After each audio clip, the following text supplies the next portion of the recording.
Hello everyone, Dan Kibbe, Jeet, Kune Physiology and more. And today's day 2 of fitness and staying consistent. So what I'd like to talk about today is give you some tips. Like I said yesterday, I'm going to give you some tips on how I've stayed consistent for about 14 and a half years now. And it is not easy. It definitely is not easy. It is so, here's the thing. And I actually learned this concept from the legendary motivational speaker, Jim Rohn. And it's easy to do the things you should do, but the reason so many people don't do it is because it's also easy to not do the things that you should do. So it's easy either way. Another thing I've learned from other speakers and from just life in general is there are two types of pain. There's the pain of suffering and there's a pain of regret. You must decide which pain you are okay dealing with, and I'm talking about being honest with yourself, not lying to yourself and just saying, oh, I just want to be relax and be comfortable all the time, when really deep down in your mind you really don't want that. Just on the surface you want that, or your mind wants that, your spirit wants to take control, but you have not figured out how to take full control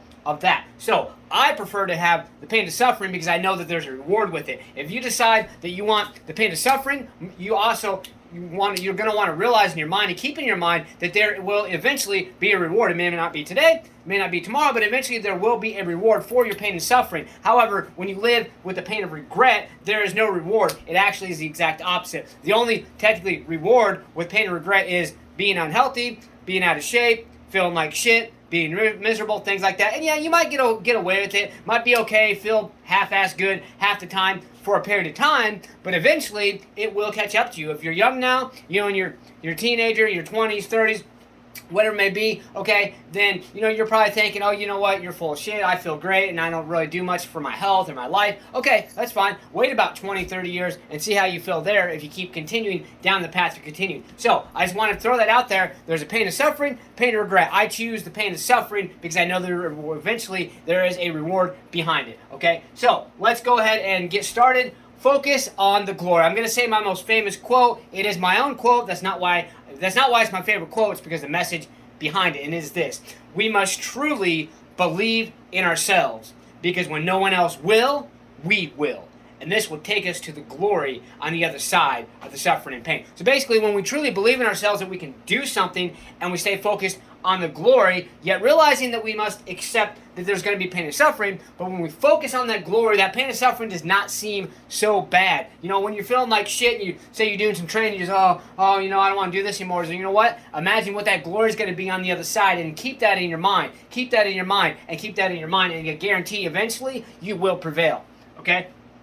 Always remind yourself the benefits of your training throughout the day, whatever it may be. Anytime you think about not doing something, think about, okay, well, what are the consequences if I don't do it? But then again, what you focus even more on, what are the benefits if I do these things? And remember, energy goes where energy flows. So if you're focusing on the glory, you're focusing on the benefits of your exercise rather than basically, what it's going to take to get there. You're focusing on the benefits. You will reap those benefits, and you will push past that suffering and pain, and it won't be near as bad over time, okay? Again, it's going to take some time.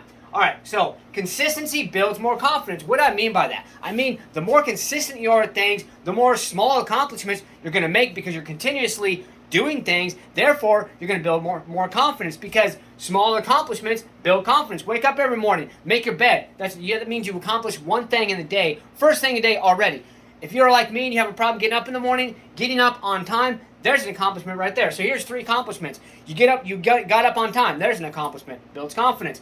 You made your bed. There's an accomplishment. Builds confidence. You say what you're grateful for in the morning. Right there. Those are 3 things. First thing when you wake up, because that's what I do. I wake up on time. Whenever I say I'm going to get up, I do it. Majority of the mornings, okay? And then I make my bed. As I'm making my bed, I say what I'm grateful for. Therefore, I'm going to build those small senses of accomplishment, eventually building more confidence. Okay, so do whatever possible, because the small things count, okay? Whatever possible, meaning, if you have 5 extra minutes in the morning, pump out maybe some push-ups and some squats, okay? And what I mean by possible, I mean anything is possible, but take advantage of your time. There is no time management. There's no such thing as managing time. You can't control time, so you can't manage it. You can only manage something that you can control. The fact that you cannot control time proves that you cannot manage the damn thing. So please, get that out of your head.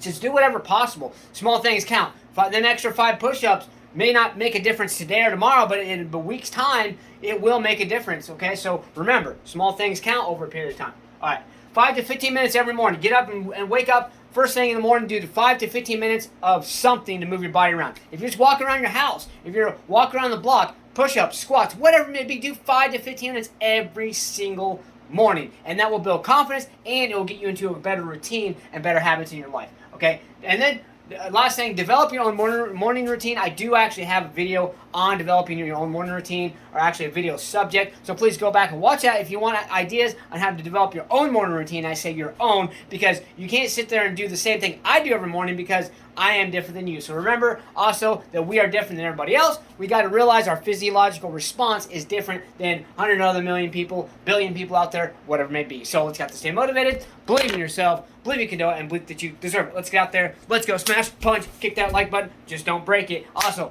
stay hydrated. Be grateful every day. Good things are supposed to happen to me. It's possible, and I will never be broke again. And remember, stay focused on the most important people in your life to keep you going. You have to stay motivated. We got to believe in ourselves, believe we can do it, and believe that we deserve it. And push yourself. Let's go.